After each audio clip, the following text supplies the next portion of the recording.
Assalamualaikum warahmatullahi wabarakatuh. Saya Faizatul Aminah dari kelas PPSI 2019B dengan NPM 219100031070.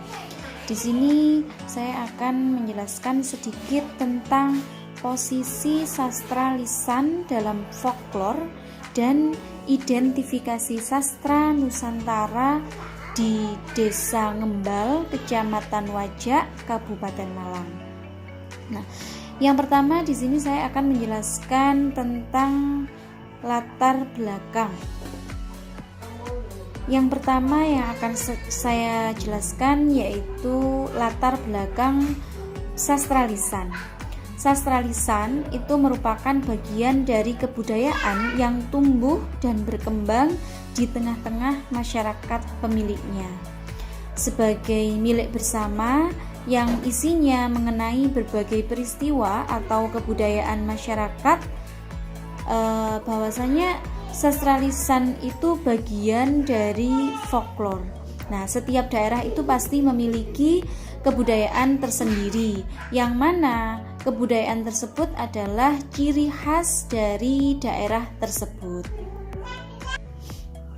Selanjutnya, posisi sastra lisan dalam folklore menurut beberapa ahli. Yang pertama, menurut James Danajaja, itu menyebutkan bahwa folklore sebagai budaya kebudayaan suatu kolektif yang tersebar dan diwariskan secara turun-temurun. Di antara kolektif macam apa saja, secara tradisional dalam versi yang berbeda, baik dalam bentuk lisan maupun contoh yang disertai dengan gerak isyarat atau alat pembantu pengingat. Nah, sebagian orang menyebut folklore itu sama dengan tradisi lisan. Kalau menurut Amir, tradisi lisan itu tidak hanya dalam bentuk tuturan, tetapi juga dalam bentuk sastra dan seni, serta aspek kelisanan lainnya. Bentuk-bentuk wadah penyebaran tradisi lisan ini diantaranya pertuturan adat yang dilakukan dalam upacara-upacara adat, mantra yang digunakan dalam ritual-ritual adat, kemudian lagu permainan anak-anak, bahkan lagu-lagu pujian bagi orang yang meninggal, dan dendang untuk memikat hewan buruan atau menangkap hewan buas. Kemudian di sini saya juga akan menjelaskan tentang sastra Nusantara yang ada di desa saya, tepatnya Desa Ngembal, Kecamatan Wajak, Kabupaten Malang. Nah, pada tradisi masyarakat Ngembal itu mantra telah masih berkembang pada zaman nenek moyang hingga sekarang.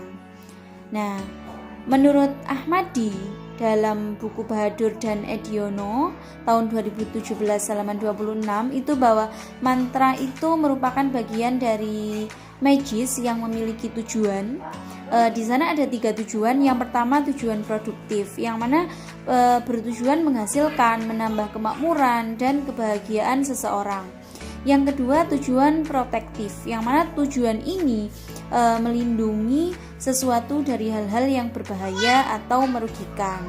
Yang ketiga itu ada tujuan destruktif atau bertujuan menimbulkan kerusakan, bencana misalkan. Nah, keberadaan mantra ini dapat dikatakan sebagai cerminan animisme atau kepercayaan terhadap roh pada benda mati, atau dinamisme, yaitu segala sesuatu yang memiliki kekuatan. Nah, masyarakat pemiliknya serta keyakinan akan kekuatan magis. Nah, kebudayaan ini dalam masyarakat Desa Ngembal itu masih sangat kental dengan tradisi Islam kejawennya.